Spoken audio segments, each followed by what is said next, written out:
Salutare, dragi urmăritori, și bine v-am găsit la un nou episod. Sau dacă sunteți pentru prima dată pe canalul meu de YouTube, dați-mi voie să mă prezint. Eu sunt Cristian și în timpul liber îmi place să fac diverse trasee prin țară, fie că vorbim de trasee de drumeție sau trasee cu mașina. Scopul este același, să vizitez noi locuri și desigur să vă prezint și vouă aceste locuri și diverse sugestii care să vă facă călătoria mai ușoară. Acum că s-a mai răcorit puțin afară, ne reluăm activitatea cu traseele de drumeție și pentru episodul de astăzi, care cred că o să fie unul dintre câteva episoade dintr-o serie, o să facem un traseu de drumeție în Parcul Național Retezat. Noi momentan ne aflăm în Poiana Pelegii, de unde o să urcăm spre lacul Bucura, unde o să și campăm. Deci avem luat cu noi echipament de camping, cort, saltele și toate cele. O să campăm la lacul Bucura pe tot parcursul weekendului și de acolo să facem diverse trasee în împrejurim. Acum să vorbim puțin de drumul până aici. De la Cluj am făcut aproape 5 ore. Se ajunge destul de repede până în apropiere de Parcul Național Retezat, cam în 2 ore jumate, 3, dar odată ce ne apropiem de parc, intrăm pe un drum forestier și se merge destul de greu. Deci recomandarea mea ar fi să nu veniți aici cu Ferrariul, cel mai bine ar fi cu o mașină de teren.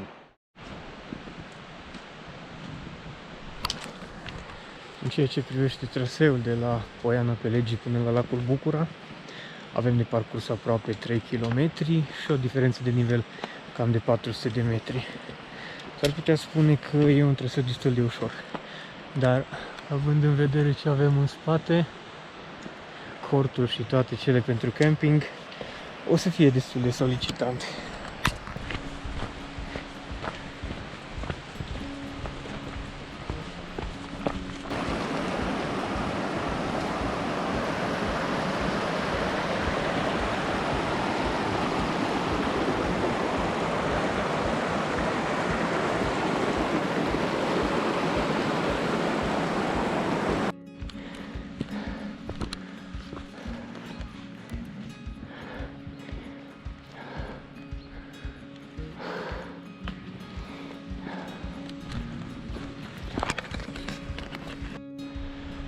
Vă mai ofer câteva informații acum că am făcut și o pauză, că e greu să vorbesc și să urc cu rucsacul ăsta în spate.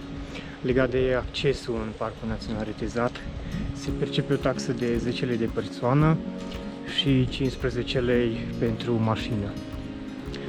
De asemenea, în caz că nu s-a văzut în primele cadre, avem un marcaj pe dungă albastră până sus la lac.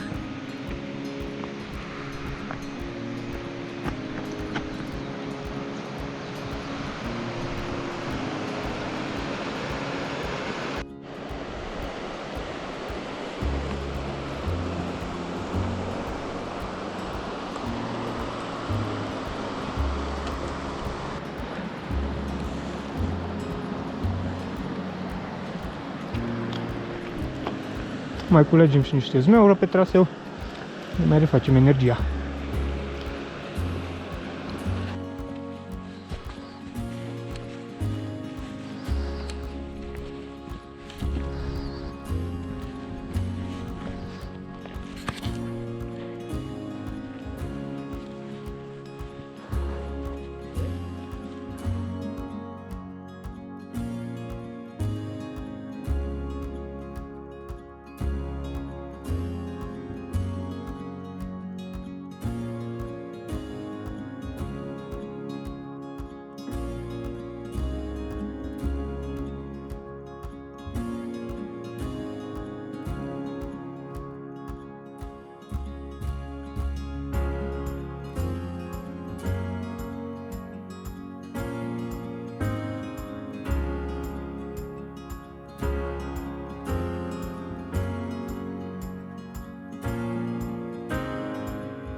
Am ajuns într-un final și la lac și acum începe partea distractivă, montarea cortului și umflarea saltelei. Din păcate nu avem și pompă.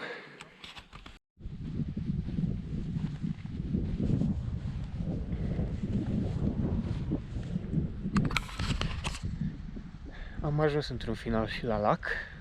Ne-a luat cam o oră jumate, dar e bine de știut că aveți parte de o urcare continuă și dacă veniți să campați o să vă resimțiți, pentru că o să vi se adune multe kilograme în ghiozdan.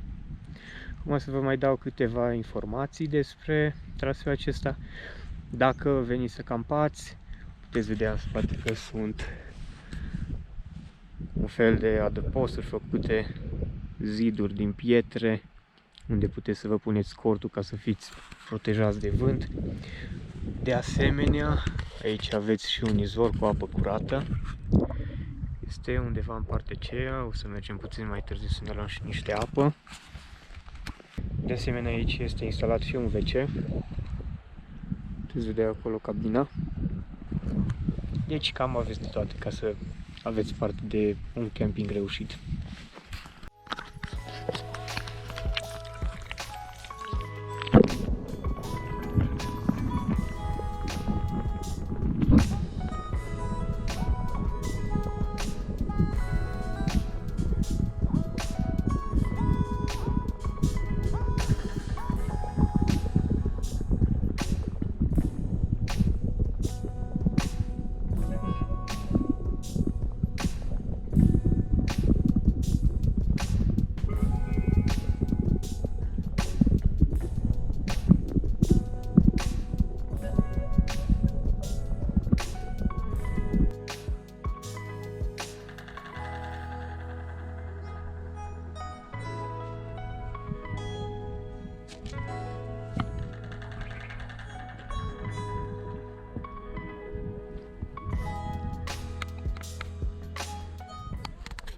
Odată ce ne-am stabilit cu cortul, facem o plimbare și în împrejurimi.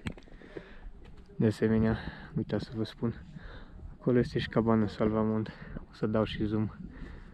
Nu știu dacă o să se vadă, este scris și din pietre.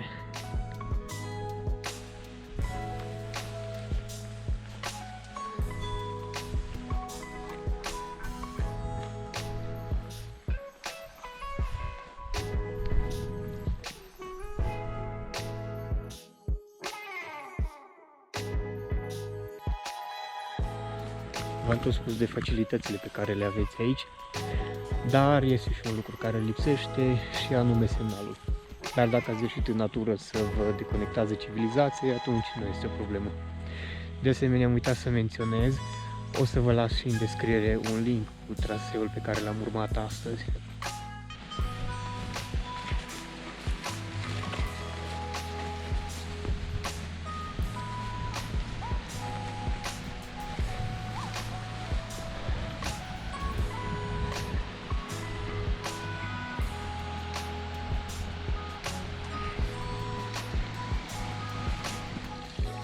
Aici este izvorul despre care vă spuneam,